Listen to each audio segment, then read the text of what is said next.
E aí, pessoal, como vocês estão? Tudo bem? Vamos falar um pouquinho de polaridade? Polaridade é um assunto importantíssimo. A gente vai diferenciar hoje polaridade de ligação e polaridade de molécula, porque isso vai afetar drasticamente as propriedades das substâncias moleculares que a gente está analisando. A gente está querendo chegar lá? Estão lembrados? Porque se eu quero identificar a propriedade, alguma propriedade de uma substância molecular, primeiro eu tenho que desenhar a sua geometria, depois analisar a sua polaridade, que é o assunto da nossa aula de hoje, para depois falar sobre as forças intermoleculares, ok? Então vamos falar um pouquinho sobre polaridade e o que é essa polaridade das ligações e das moléculas. Vamos aí para a tela, por favor. Então, para começar, vamos imaginar uma molécula bem simples, formada por apenas dois átomos, como por exemplo o hidrogênio, que tem apenas um elétron, compartilhando esse único elétron com o cloro, beleza? Então vamos supor que a gente tenha essa situação aí, uma molécula de ácido clorídrico bem simplesinha, que vocês estão acostumados a montar tranquilamente. Tá? Lembrando que o cloro ele tem 7 elétrons, então estão aqui os outros 6 que eu não tinha representado. Bom, esses elétrons que eu vou circular aqui, eles estão sendo compartilhados pelo hidrogênio e pelo cloro. Porque um elétron faz parte da eletrosfera do hidrogênio, o outro elétron faz parte da eletrosfera do cloro, tá certo? E eles estão compartilhando esses seus elétrons, beleza? Ninguém ganhou, ninguém doou elétrons, não tem formação de íons nesses casos aqui, beleza? Vamos lá. Embora esses elétrons estejam sendo compartilhados entre o hidrogênio e o cloro, concordam comigo que como o hidrogênio e o cloro são átomos diferentes, sempre tem um átomo que tem tendência maior a atrair os elétrons dessa ligação? Afinal, a gente estudou uma propriedade em tabela periódica que se chama eletronegatividade. Concordam? A eletronegatividade, ela mede justamente isso. Qual é a tendência que um átomo tem de atrair os elétrons da ligação que ele está estabelecendo com outro átomo? A gente sabe que entre o hidrogênio e o cloro, e tem a filazinha que a gente memoriza, né, do Fonck, Librisky, pH, que o cloro ele é mais eletronegativo que o hidrogênio. O que isso significa?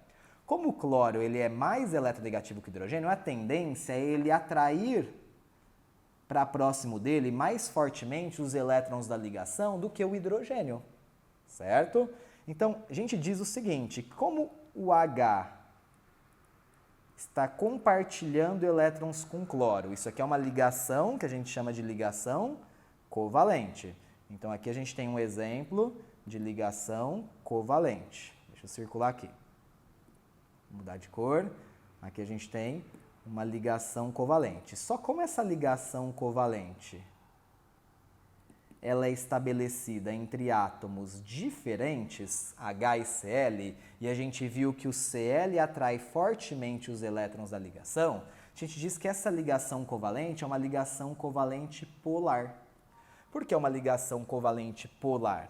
Porque ao atrair elétrons da ligação, o cloro aproxima-se dele elétrons que têm densidade negativa. Então, há a formação de um polo de densidade negativa próximo do cloro. Em contrapartida, como o hidrogênio está se afastando do seu elétron, forma-se um polo de densidade positiva. Um polo, não é uma carga, porque uma carga é se o hidrogênio estivesse doando o elétron para o cloro. Ele não está. Só está tendo um afastamento dos elétrons do hidrogênio em direção ao cloro.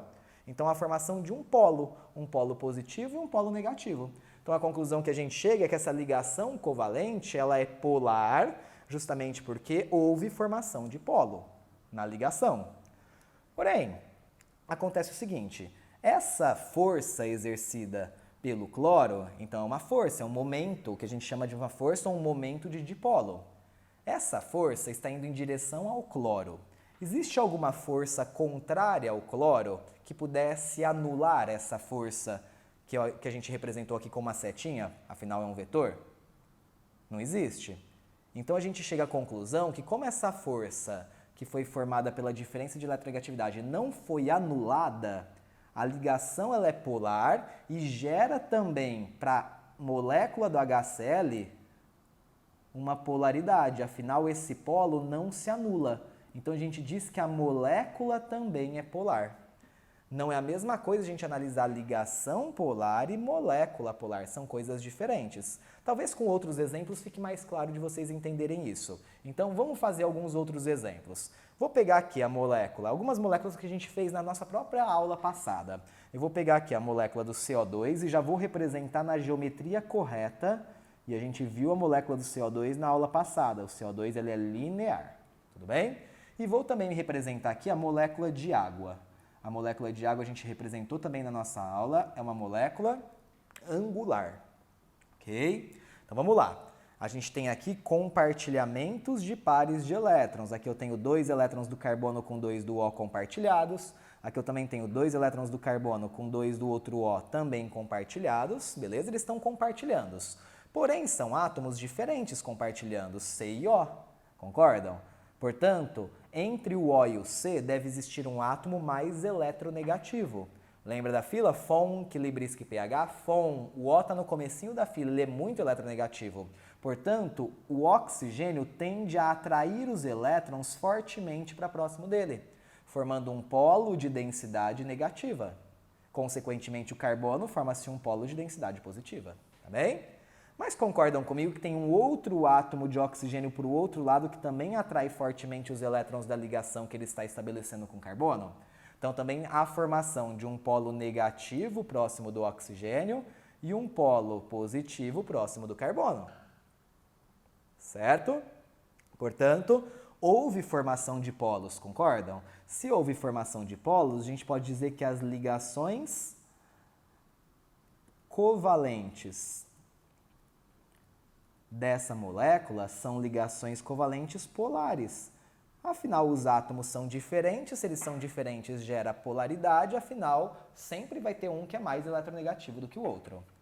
Porém, nesse caso, o que acontece? Eu tenho duas forças que estão sendo direcionadas para sentidos opostos. Elas estão na mesma direção, mas estão em sentidos opostos, concorda? E são forças que têm a mesma intensidade, porque é oxigênio de um lado e oxigênio do outro. Quando eu tenho uma força com a mesma intensidade indo para um sentido oposto do outro, essas forças se anulam, concordam? Então, nesse caso, esses dois vetores se anularam. Se os vetores se anularam, a gente diz que a molécula não é mais polar. As ligações são polares, mas a molécula ela acabou perdendo a sua polaridade porque os polos se anularam. A gente diz que a força total ou o momento total de dipolo é nulo, é igual a zero. Por isso que a molécula se torna polar, mesmo as ligações covalentes sendo polares. Entendem? Vamos analisar o caso da água para vocês verem. Vejam o caso da água. Eu tenho átomos diferentes ligados, oxigênio e hidrogênio. Quem que é mais eletronegativo, o O ou o hidrogênio? O O. Então o O puxa os elétrons da ligação para próximo dele.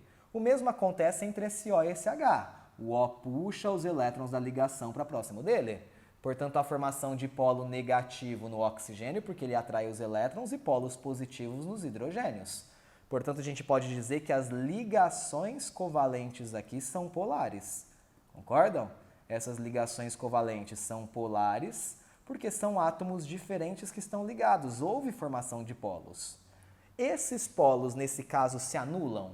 É possível você anular um vetor que está indo nessa direção com um vetor que está indo nessa direção?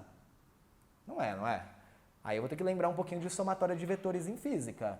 Essa somatória não se anula. Essa somatória não se anula, portanto, se não há anulação dos vetores, a gente diz que essa molécula ela continua tendo os polos, afinal eles não se anularam. A molécula é polar, justamente porque o momento total do dipolo não é nulo, é diferente de zero, não se anulou. E aí a gente tem o que é uma molécula polar, entendendo? Molécula polar é quando as forças não se anulam. Molécula apolar ou é quando não tem as forças ou quando essas forças se anulam. Beleza? Vamos ver mais alguns exemplos? Então vamos lá, vamos dar o exemplo aqui. Vamos analisar agora a estrutura do NH3, que é a amônia. A amônia, ela apresenta uma geometria piramidal, tudo bem? Justamente porque sobra elétrons do átomo central e a molécula é formada por 4 átomos. Então temos aí um exemplo, amônia. Fala para mim, existem ligações covalentes que são polares ou apolares? Então vamos lá. Entre o N e o H são átomos diferentes. O N é mais eletronegativo, ele puxa os elétrons para próximo dele. Entre o N e o H, a mesma coisa. Os elétrons vão em direção ao N, justamente porque o N é mais eletronegativo. Entre o N e o H, mesma coisa. Então aqui eu tenho o exemplo de uma molécula que tem ligações covalentes polares. Afinal, houve formação de polos. Esses polos se anulam? Você consegue cancelar vetores que vão nessas direções? Não. Portanto, se esses polos não se anulam, a gente diz que essa molécula é uma molécula polar. Concordam? Trata-se de uma molécula polar, pois os polos não se anularam. Na verdade, uma dicasinha aí para vocês, moléculas quando são piramidais, como a amônia, nunca vai ter como anular os polos, independente se quem puxa está em cima, no centro, quem puxa são os ligantes, as moléculas que são piramidais acabam não anulando os polos. Então as moléculas sempre vão ser polares, né? E não tem molécula polar se ela for piramidal, ok? Agora, para a gente finalizar a polaridade, falta só ver moléculas com 4 ou 5 átomos que apresentam, embora a gente já tenha visto a amônia que tem 4 átomos, mas moléculas que são trigonais planas e moléculas que são tetraédricas. Existe uma regrinha que a gente pode usar para facilitar a identificação dessas moléculas, se elas vão ser moléculas apolares ou moléculas polares. Mas lembrem-se, essa regra que eu vou mostrar agora só é válida para moléculas que têm geometria trigonal plana e tetraédrica, ok? Então vamos lá. Imaginem que a gente tenha essa molécula que a gente representou na aula passada, é uma molécula trigonal plana, que é o BH3.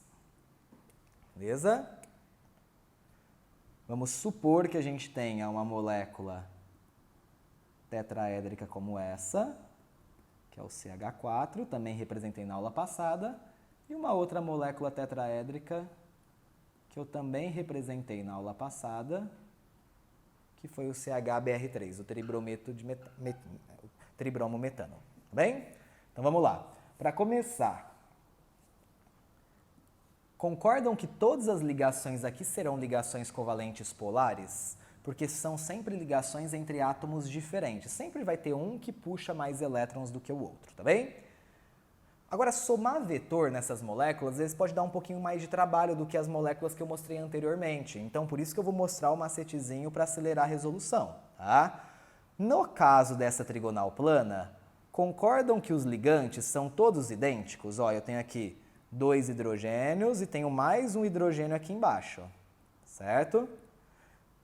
Aqui eu tenho uma molécula formada por 3 ligantes iguais, ligados ao átomo central. Sempre que os ligantes são iguais e a molécula é trigonal plana ou tetraédrica, eu já posso de cara dizer que a molécula é apolar.